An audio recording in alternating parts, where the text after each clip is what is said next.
Hello students, how are you all? I hope you all are fine. I am Sharandeep Kaur and today we are going to start our third chapter of science, which is atoms and molecules. Today we are going to discuss about atoms and molecules in this chapter. So let we start our chapter. Firstly, we have to discuss about the atoms. What are atoms? So let us take an example and then I will tell you what are atoms. So as you know, our building is made up of the building blocks which are bricks. है ना, जो हमारी बेटा buildings होती हैं वो brick से बनी होती हैं. एज इट इज़ जो मैटर होता है बेटा, that is made up of the atoms. Okay, so all matter is made up of small particles called atom और मॉलिक्यूल्स. सभी जो मैटर पार्टिकल्स होते हैं ना, जो भी मैटर है, मैटर किससे मिलके बनता है? सबसे छोटे छोटे पार्टिकल से कुछ मिलके बनता होगा. That particles are known as atoms और मॉलिक्यूल्स. ठीक है. On dividing the matter we will reach a stage when it can not be divided further. जब हम मैटर को डिवाइड करते हैं, है ना, डिवाइड करने के बाद एक ऐसी स्टेज आती है बेटा जब हम उसको फर्दर डिवाइड नहीं कर सकते हैं. वो जो स्टेज आती है उसको हम एटम्स बोलते हैं. ठीक है. Democritus called these indivisible particles atoms. जो जिन पार्टिकल्स को फर्दर डिवाइड नहीं किया जा सकता, मतलब सबसे छोटी यूनिट बन गई. एटम्स जो होते हैं पार्टिकल, मतलब जो मैटर है, मैटर को जब डिवाइड करते गए तब सबसे छोटी यूनिट आ गई जिसको फर्दर डिवाइड नहीं किया जा सकता. उसको हम क्या बोलते हैं? Atoms. Different atoms have different properties. तो अलग अलग एटम्स जो होते हैं उनकी प्रॉपर्टीज़ डिफरेंट होती हैं. इसी वजह से सारे मैटर्स की जो प्रॉपर्टीज़ होती हैं वो डिफरेंट होती हैं. ठीक है. जैसे आयरन की प्रॉपर्टी अलग होगी, वुड की प्रॉपर्टी अलग होगी. ठीक है. क्यों? इसी वजह से, बिकॉज जो एटम्स होते हैं उनकी प्रॉपर्टीज़ क्या होती हैं? डिफरेंट होती हैं. ठीक है. Then law of chemical combination. जो एटम्स होते हैं बेटा ये कंबाइन करते हैं. किस तरह से कंबाइन करेंगे मॉलिक्यूल बनाने के लिए, उनको हम क्या बोलते हैं? Law of chemical combination. तो लॉ ऑफ केमिकल कॉम्बिनेशन क्या है बेटा? दो तरीके के लॉज हैं. एक तो law of conservation of mass and second one is law of constant proportion. यहाँ पे लॉ ऑफ केमिकल कॉम्बिनेशन लिखा हुआ है ना बेटा, ये गलती से हो गया. यहाँ पे लिखना है लॉ ऑफ कांस्टेंट प्रपोर्शन. ठीक है. मतलब कांस्टेंट रेशियो है जो. क्लियर है? अब देखो बेटा क्या है कि पहले हम करते हैं law of conservation of mass. Total mass of a product of a chemical reaction is equals to the total mass of a reactant that have combined. देखो बेटा, जो हम रिएक्शन करते हैं ना, हम रिएक्शन करते हैं, कुछ पार्टिकल्स रिएक्ट करके कुछ प्रोडक्ट बना देते हैं. ठीक है. जो टोटल मास होगा इन रिएक्टेंट्स का वो किसके इक्वल होगा? टोटल मास ऑफ प्रोडक्ट के. यही होता है लॉ ऑफ कंजर्वेशन ऑफ मास, कि जो मास होता है वो कंजर्व रहता है. ठीक है. ना ही तो वो डिस्ट्रॉय होगा ना ही वो क्रिएट होगा. जितना हमने रिएक्ट करवाया, जितना मास उतना मास ही हमें मिल गया. ठीक है. वही बात है, total mass of reactant it is equal to total mass of product. Mass can neither be created nor be destroyed. ठीक है. ये जो लॉ था ये किसने दिया था? एंटोन ने, लवोसियर ने. ठीक है. लवोसियर ने दिया था, एंटोन ने, लवोसियर ने दिया था law of conservation of mass. Then बेटा इसकी एग्जांपल दी हुई है. जैसे वुड है, वुड को हमने बर्न किया in the presence of oxygen. ठीक है. तो इसने क्या दिया? एक तो हमें एशेज मिली, मतलब राख मिली, कार्बन डाइऑक्साइड एंड वाटर मिला. ठीक है. जब हम बेटा वुड एंड ऑक्सीजन का मास करेंगे वो इक्वल आएगा ash plus carbon dioxide plus water के मास के. ठीक है. This is known as law of conservation of mass. Next है बेटा law of constant proportion. What is law of constant proportion? A chemical compound always consist of the same element combined together in a fixed proportion by mass. जब भी ये chemical compound बनता है, ठीक है, तब क्या है, जो एलिमेंट्स कंबाइन करते हैं ना बेटा वो हमेशा क्या है, फिक्स्ड प्रपोर्शन या फिक्स्ड रेशियो में क्या है, कंबाइन करते हैं. ठीक है. जैसे मान लो बाय मास, मतलब उनके मास की रेशियो फिक्स होगी.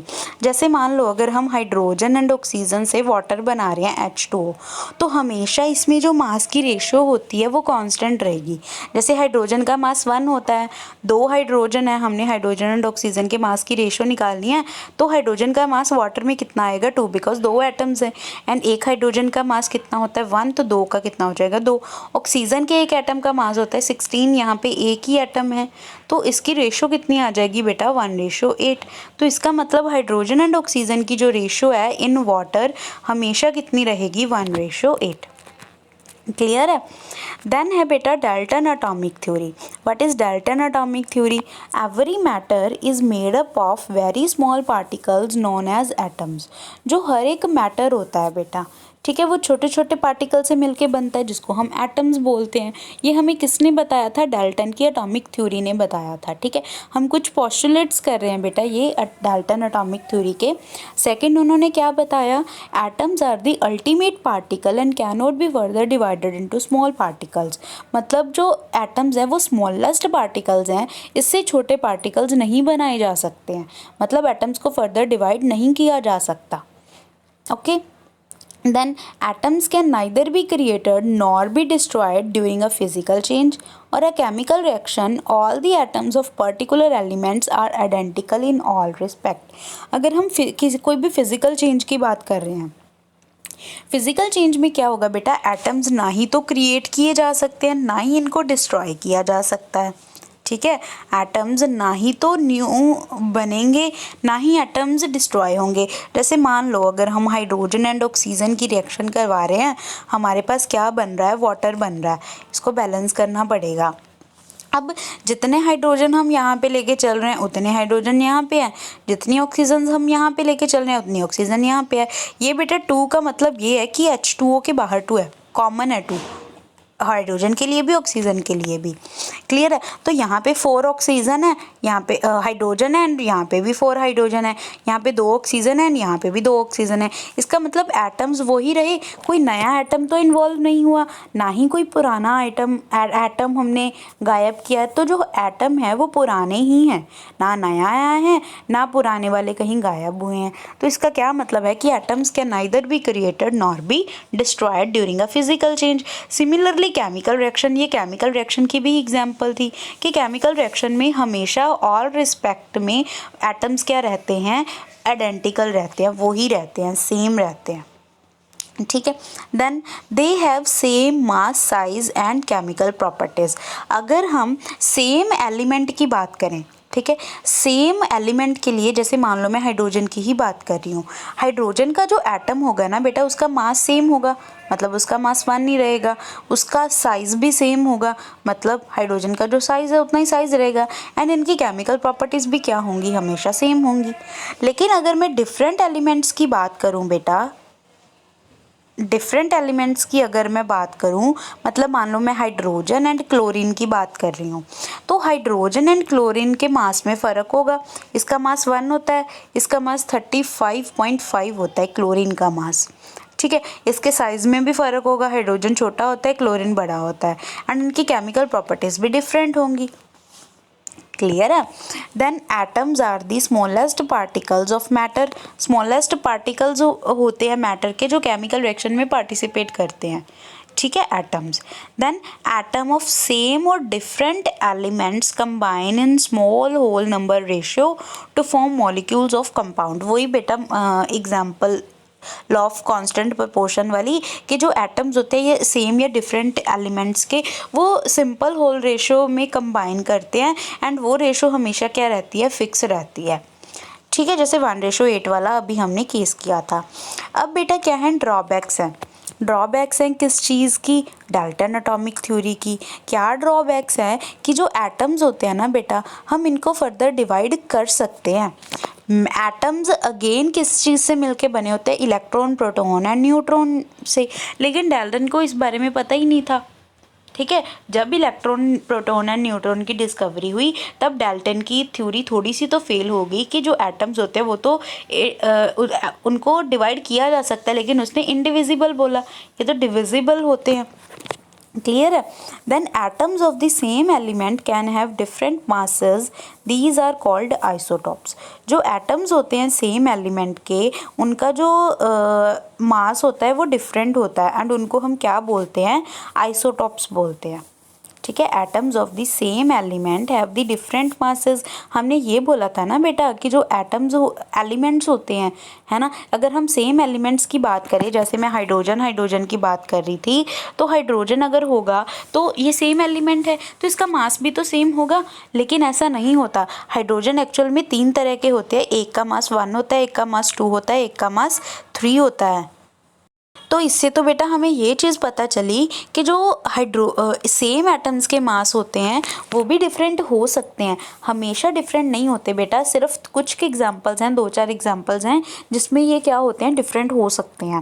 ठीक है, ऐसे एलिमेंट्स जिनका जो मास होता है, एटॉमिक मास जो होता है वो डिफरेंट हो, उसको हम बोलते हैं आइसोटॉप्स। जो सेम एलिमेंट्स के बने हो एंड उनका मास डिफरेंट हो उसको हम आइसोटॉप्स बोलते हैं। ठीक है, फिर हमने ये बोला था कि जो डिफरेंट एलिमेंट्स होंगे, है ना, जो डिफरेंट एलिमेंट्स होंगे उनका जो मास होगा वो हमेशा डिफरेंट होगा, लेकिन ऐसा भी नहीं होता। जैसे पोटाशियम एंड कैल्शियम की अगर मैं बात करूं तो पोटाशियम का मास भी 40 होता है, कैल्शियम का मास भी 40 होता है। इन दोनों का मास क्या है बेटा, सेम है, लेकिन है तो ये डिफरेंट एलिमेंट्स के एटम्स। ठीक है, इसका क्या मतलब है कि जो एटम्स होते हैं डिफरेंट एलिमेंट के, उनका भी सेम मास क्या है बेटा, हो सकता है। ऐसे एलिमेंट्स जो डिफरेंट होते हैं एंड उनका मास सेम हो उनको हम बोलते हैं आइसोबार्स। तो बेटा आपने इन दोनों की डेफिनेशंस को लर्न करना है, आइसोटॉप्स एंड आइसोबार्स की। क्लियर है। नेक्स्ट बेटा है सिंबल्स। सिंबल्स है क्या है बेटा, जो डाल्टन थे ना, डाल्टन ऐसे फर्स्ट साइंटिस्ट थे जिन्होंने एलिमेंट्स को एज अ सिंबल यूज़ किया था। मतलब इतने बड़े बड़े नेम बार बार लिखने काफ़ी डिफ़िकल्ट होते हैं, यूज़ करने में काफ़ी डिफ़िकल्ट होते हैं, तो इसके लिए उसने क्या है, कुछ सिंबल्स बनाए थे। ठीक है, ये सिंबल्स हैं कुछ एलिमेंट्स के, ये आपको शो हो रहे हैं। जैसे ऑक्सीजन के लिए ये रहा, हाइड्रोजन के लिए ये रहा, कॉपर के लिए ये रहा, प्लेटिना के लिए ये रहा, आयरन के लिए ये है, सल्फर के लिए ये है। ये क्या है, कुछ सिंबल्स दे दिए। लेकिन उसने सिंबल्स जो थे ना, ये किसी ही एलिमेंट्स को दिए थे या किसी को नहीं दिए थे, मतलब थोड़े से एलिमेंट्स को दिए थे। एक चीज़ और, जो ये सिंबल्स है ना बेटा, याद करने काफ़ी डिफ़िकल्ट होते हैं। किस तरीके से, मैं कैसे पता लगाऊं कि ये वाला फॉस्फोरस का है, कैसे पता लगाऊं कि ये वाला सल्फ़र का है। कन्फ्यूज़ भी तो हो सकते हैं, गलत भी तो यूज़ कर सकते हैं। ठीक है, तो इनको लर्न करना थोड़ा सा डिफ़िकल्ट था। ठीक है, जैसे उन्होंने सिल्वर के लिए ये यूज़ कर दिया, हो सकता है सल्फ़र के लिए भी ये यूज़ कर सकते थे, लेकिन क्यों नहीं किया। क्लियर है ना। तो हमें ये जो सिंबल्स है वो लर्न करने डिफ़िकल्ट हैं, इसीलिए इस चीज़ को ओवरकम करने के लिए उन्होंने अलग तरह के कुछ सिंबल्स दिए। किन्होंने, जे बर्जीलियस ने, ये अनदर साइंटिस्ट थे जिन्होंने यूज़ किया। उसने क्या किया बेटा, उन्होंने जो फर्स्ट लेटर होता है ना, मतलब नेम का, एलिमेंट के नेम का फर्स्ट लेटर का यूज़ किया। ठीक है, किसको देखने के लिए, सिंबल्स को लिखने के लिए। ठीक है, लेकिन अगर मान लो 2 एटम्स के फर्स्ट लेटर सेम आ रहे हैं तो उन्होंने सेकंड लेटर का यूज़ कर लिया। ठीक है, सेकंड लेटर का यूज़ कर लिया एंड हमेशा जो फर्स्ट लेटर है वो कैपिटल में लिखते हैं एंड सेकंड लेटर स्मॉल में लिखते हैं। जैसे मान लो हाइड्रोजन के लिए उन्होंने एच लगाया। नेक्स्ट होता है हीलियम के लिए भी फिर एच आता था, लेकिन उन्होंने HE से उसको डिस्टिंग्विश कर दिया। ठीक है, ऑक्सीजन के लिए O लगा दिया, कार्बन के लिए C लगा दिया, नाइट्रोजन के लिए N लगा दिया, है ना। इसी तरह से सिलिकॉन के लिए SI लगा दिया। क्लियर है, बेरिलियम के लिए BE लगा दिया, लिथियम के लिए LI लगा दिया। ठीक है, ये सारे इसके इंग्लिश नेम्स हैं। लेकिन कई ऐसे भी एलिमेंट्स थे जिनको उनके लैटिन नेम से जाना जाता है। जैसे सोडियम है, सोडियम का सिंबल Na है, लेकिन सोडियम में Na तो आता ही नहीं, तो इसका इंग्लिश नेम नहीं, इनका लैटिन नेम यूज़ किया गया नेट्रियम। हमें लैटिन नेम नहीं यूज़ करने हैं, इनके सिंबल्स लर्न करने हैं सिर्फ। ठीक है, पोटाशियम के लिए K, आयरन के लिए Fe, गोल्ड के लिए AU, सिल्वर के लिए AG, इनका यूज़ किया जाता है। ठीक है, आपको ये सारे लर्न करने हैं बेटा, बस यही करने हैं जो हमें गिवन है, बाकी बाहर का हमने कुछ करने की ज़रूरत नहीं है। कुछ के ही होते हैं, ऑलमोस्ट 10-11 के होंगे, ज़्यादा नहीं होते हैं, तो याद रह जाते हैं। क्लियर है। इसके बाद बेटा आपको बाकी एलिमेंट्स के सिंबल्स दिए हुए हैं, ये सारे हाइड्रोजन के हो गए, इनके हो गए, ये सारे बेटा सिंबल्स हैं। ठीक है, इनका आपको यूज़ करना है, लर्न करने हैं इनको। ठीक है, इन तीनों सीरीज़ को, तीनों लाइंस को आपने क्या करना है, लर्न करना है बेटा। ठीक है, इनको लर्न करके रखना। देन बेटा नेक्स्ट टॉपिक है हमारे पास atomic mass. What is atomic mass? For determining the atomic mass of various elements the mass of carbon 12 atom is taken to be standard. अगर हमने एटॉमिक मास को कैलकुलेट करना है बेटा, atomic mass obviously mass of the atom, ठीक है, हम किस तरह से कैलकुलेट कर सकते हैं, उसके लिए कार्बन 12 के एटम को बेटा स्टैंडर्ड मान के चले थे. ठीक है, जैसे मान लो अगर आप दुकान पे जाते हो, चावल लेने जाते हो, आप 1 किलो 2 किलो चावल लेने जाते हो, तो आप बोलते हो कि हमें 2 किलो चावल चाहिए. तो वो किस तरह से वेट करके देता है, किस तरह से मेज़र करता है वो 2 kg को, वो मेज़र करता है, उसके पास वेट होते हैं, है ना, वेट्स होते हैं जिसके साथ वो मेज़र करता है. तो वो जो मेज़रमेंट के लिए एक चीज़ स्टैंडर्ड यूज़ कर लेता है, उसी तरह से एटम का मास कैलकुलेट करने के लिए कार्बन के 12 मास वाले एटम का यूज़ किया जाता है एज अ स्टैंडर्ड. ठीक है, अब बेटा एक चीज़ और है कि जो एटम्स होते हैं ना, एटम को हम अलग नहीं कर सकते हैं. ठीक है, एटम को हम अलग नहीं कर सकते हैं किसी भी सबस्टांस से. ऐसा नहीं है कि मान लो आयरन की रोड है, आयरन की रोड में से मैं एक एटम निकालूंगी आयरन का, उसका मास कैलकुलेट कर लिया, ऐसा नहीं होता बेटा. ठीक है, तो एटम को अलग करना डिफ़िकल्ट होता है, इसीलिए किसी स्टैंडर्ड चीज़ का यूज़ करना पड़ता है. The atomic mass of all other elements are determined by comparing the mass of their atom with the mass of carbon 12 atom. बाकी एलिमेंट्स के अगर हमने एटम्स का मास निकालना है तो हम कंपेयर कर लेते हैं कार्बन 12 वाले एटम से. ठीक है, तो एक जो एटॉमिक मास होता है वो किसके इक्वल होता है, 1 यूनिट जो है एटॉमिक मास की वो किसके इक्वल आएगी, 1/12 multiply by mass of carbon 12. अब कार्बन 12 का मास कितना होता है, 12 डिवाइडेड बाय 12 कितना आ जाएगा, 1. तो वो क्या बन जाएगा, 1 यूनिट एटॉमिक मास. क्लियर है बच्चों? नेक्स्ट है बेटा, how do atoms exist. Atoms किस तरह से एग्जिस्ट करते हैं. Atoms of most elements are not able to exist independently. काफ़ी एटम्स ऐसे होते हैं, काफ़ी एलिमेंट्स के जो क्या है इंडिपेंडेंटली एग्जिस्ट नहीं करते हैं. ठीक है, मतलब atoms form molecules and ions. Atoms क्या हैं, मॉलिक्यूल्स एंड आयंस बनाते हैं, लेकिन खुद की एग्जिस्टेंस, इनकी इंडिपेंडेंट एग्जिस्टेंस कम होती है. ठीक है, दीज मॉलिक्यूल्स और ions aggregate in large number. जब मॉलिक्यूल्स एंड आयंस खुद बहुत ज़्यादा नंबर्स इकट्ठे हो जाते हैं तब मतलब एक ऐसा सबस्टांस बन जाता है जिनको हम सी कर सकते, देख सकते हैं, फील कर सकते हैं या फिर टच कर सकते हैं. ठीक है, तो देखते हैं मॉलिक्यूल क्या होता है. Molecule is a group of 2 or more atoms that are chemically bonded together. ठीक है, मॉलिक्यूल जो होता है ये क्या है, ग्रुप होता है 2 या 2 से ज़्यादा एटम्स का, जिनमें क्या होता है केमिकली बॉन्ड बने होते हैं. ठीक है, मॉलिक्यूल को हम किस तरीके से डिफ़ाइन कर सकते हैं बेटा. Molecule is defined as the smallest particle of an element or a compound capable of independent existence. मतलब मॉलिक्यूल जो है ये, देखो एटम सबसे स्मॉलेस्ट पार्टिकल है, लेकिन मॉलिक्यूल ऐसा सबसे स्मॉलेस्ट पार्टिकल है जिसकी इंडिपेंडेंट एग्जिस्टेंस होती है. ठीक है, and shows all the properties of that substance. जिस सबस्टेंस से मिलके जिन मॉलिक्यूल से मिलके सबस्टेंस बना होता है, तब मॉलिक्यूल्स एंड सबस्टेंस की प्रॉपर्टीज़ क्या होती हैं, सिमिलर होती हैं. ठीक है, अब है मॉलिक्यूल्स ऑफ एलिमेंट. एलिमेंट के मॉलिक्यूल्स, जो मॉलिक्यूल्स होते हैं बेटा एलिमेंट के, are constituted by the same type of atoms. वो क्या है, एक तरह के एटम से मिलके बनते हैं. ठीक है, then molecules of an element such as argon, helium and etcetera are made up of only 1 atom of that element. देखो बेटा, जैसे मान लो हमारे पास हाइड्रोजन है ना, हाइड्रोजन है. मॉलिक्यूल ऑफ एलिमेंट क्या होता है, जैसे हाइड्रोजन है बेटा, H2 मॉलिक्यूल है, वो क्या है, 2 सेम हाइड्रोजन से मिलके बनता है. ठीक है, वो होता है मॉलिक्यूल ऑफ एलिमेंट. अब बेटा कुछ ऐसे मॉलिक्यूल्स होते हैं, फॉर एग्जांपल आर्गन है, हीलियम है, नियॉन है. ठीक है, ये कभी भी क्या है बेटा, कंबाइन नहीं होते हैं, खुद के भी एटम के साथ किसी और के एटम के साथ भी कंबाइन नहीं होते हैं. तो ये अकेले एटम्स ही रहते हैं. ठीक है, देन क्या है, द नंबर ऑफ एटम्स. एक मॉलिक्यूल में कितने नंबर ऑफ एटम्स हैं उनको हम एटॉमिसिटी बोलते हैं. जैसे हाइड्रोजन में 2 एटम्स हैं तो हम इसकी एटॉमिसिटी 2 होगी. ओजोन में 3 ऑक्सीजन्स हैं तो इसकी एटॉमिसिटी 3 होगी, है ना. सल्फर में 8 एटम्स हैं तो इसमें क्या होती है, इसकी एटॉमिसिटी 8 होती है. क्लियर है. देन बेटा मॉलिक्यूल्स ऑफ कंपाउंड्स. ऐसे मॉलिक्यूल्स जो क्या हैं, कंपाउंड्स के होते हैं। Atoms of different elements join together in a definite proportion to form molecules of compound. अलग अलग तरह के जो एटम्स होते हैं वो जब कंबाइन हो जाते हैं, अलग अलग तरह के एटम्स कंबाइन होके क्या बनाते हैं, मॉलिक्यूल्स ऑफ कंपाउंड। ठीक है, जैसे H2 है, this is molecule of element. जैसे H2O है, वाटर है, this is molecule of compound.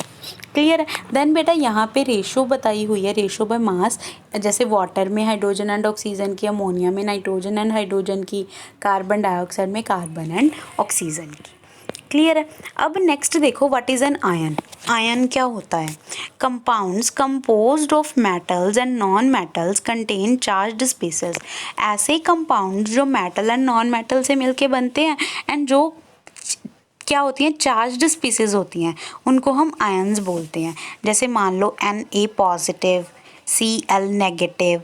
ठीक है, ये क्या है, चार्ज्ड स्पीसीज है, तो इनको हम आयंस बोलेंगे। ठीक है, एक तो बेटा आयन होता है जो नेगेटिवली चार्ज्ड हो, एक होता है पॉजिटिवली चार्ज्ड हो। जो नेगेटिवली चार्ज्ड पार्टिकल होता है, आयन होता है, उसको हम एनायन बोलते हैं, एंड जो पॉजिटिवली चार्ज्ड होता है उसको हम कैटायन बोलते हैं। ठीक है, एंड ग्रुप ऑफ एटम्स जिस पे चार्ज हो, जैसे Na पॉजिटिव है, ये क्या है, कैटायन। Cl नेगेटिव, ये क्या है, एनायन। एक है बेटा ग्रुप ऑफ एलिमेंट एटम्स, ये ग्रुप ऑफ एटम्स है लेकिन जिस पे चार्ज हो, ग्रुप ऑफ एटम्स लेकिन जिस पे चार्ज हो, उसको हम क्या बोलते हैं, पॉली एटॉमिक आयंस। मतलब जिसमें एक से ज़्यादा एटम है उसका आयन, उसको पॉली एटॉमिक आयन बोला जाता है। क्लियर है। फिर आते हैं बेटा केमिकल फॉर्मूले। ठीक है, chemical formula of a compound is a symbolic representation of its composition. जैसे मान लो हमने वाटर लिखा, ठीक है, वाटर लिखा, ये क्या है, एक सिंबॉलिक रिप्रेजेंटेशन है किसकी, किसी कंपाउंड की। इसको ही हम क्या बोलते हैं, chemical formula of the compound. ठीक है, the combining capacity of an element is called valency. अब एक एटम, ठीक है, एलिमेंट का एक एटम कितने एटम्स के साथ कंबाइन हो सकता है, उसको हम बोलते हैं वैलेंसी। ठीक है, valency can be used to find out how the atoms of an element will combine with atoms of another element to form chemical compound. Valency हम किस तरीके से फाइंड आउट कर सकते हैं कि how the atoms of an element will combine, कि एक एलिमेंट का एटम किस तरीके से कंबाइन हो सकता है with the atoms of another element. ठीक है, केमिकल कंपाउंड में इस तरीके से वैलेंसी का पता लगाया जा सकता है। अब रूल्स क्या होते हैं केमिकल फॉर्मूला बनाने के। वैलेंसी और charges on the ion must be balance. जो वैलेंसी होती है या चार्जेस होते हैं किसी भी आयन के, वो क्या होने चाहिए, बैलेंस्ड होने चाहिए। बस सिंपल सी बात है, चार्ज बैलेंस होना चाहिए, पूरा मॉलिक्यूल न्यूट्रल होना चाहिए। ठीक है, when a compound consists of metal and non metal, जब मेटल एंड नॉन मेटल का बनता है, ठीक है, तो पहले मेटल लिखते हैं, बाद में नॉन मेटल।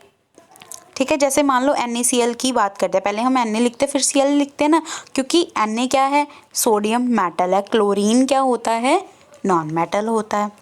ठीक है, then main objectives is to complete the octet in outer most shell during chemical bond is formed in the compound. क्या है बेटा, जब केमिकल बॉन्ड बनता है तो मेन ऑब्जेक्टिव क्या होता है किसी भी कंपाउंड के बनने का, कि उसने क्या करना है, अपना ऑक्टेट, अपना बाहर वाला शेल क्या है, कंप्लीट करना है। अब व्हाट इज ऑक्टेट, ये ऑक्टेट के बारे में हम 4th चैप्टर में पढ़ेंगे। ठीक है बेटा, अब हम बनाते हैं फॉर्मूलाज। पहले HCl का फॉर्मूला बनाते हैं। क्या है बेटा, H लिख लिया, Cl लिख लिया, दोनों लिख लिए, पहले H लिख लिया, Cl, पहले वो लिखा, पहले कैटायन लिखा जाता है बेटा, बाद में एनायन। बस सिंपल सी बात है, अगर मेटल नॉन मेटल नहीं करने तो पहले कैटायन बाद में एनायन। ठीक है, तो हाइड्रोजन का चार्ज की वैलेंसी होती है 1, क्लोरीन की वैलेंसी होती है 1। अब हम क्या कर देंगे, इसकी क्रॉस मल्टीप्लिकेशन, तो H के साथ क्या आ गया 1, Cl के साथ क्या आ गया 1, तो इसका फॉर्मूला बन गया HCl। ठीक है, फिर जैसे वाटर है, वाटर का वैसे हमें पता है, लेकिन हमें पहले लिखते हैं हाइड्रोजन ऑक्सीजन। हाइड्रोजन की वैलेंसी 1, ऑक्सीजन की वैलेंसी होती है 2। ठीक है, इसको हमने क्रॉस मल्टीप्लाई कर दिया, क्या फॉर्मूला बन गया, H2O। सिमिलरली H2S बन जाएगा। ठीक है, फिर है हमारे पास MgCl। ठीक है। मैग्नीशियम है एंड क्लोरीन है।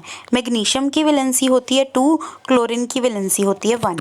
एक बारी बेटा इस चैप्टर में आप ये पढ़ लो कि फॉर्मूलाज किस तरीके से बनाए जाते हैं, ठीक है।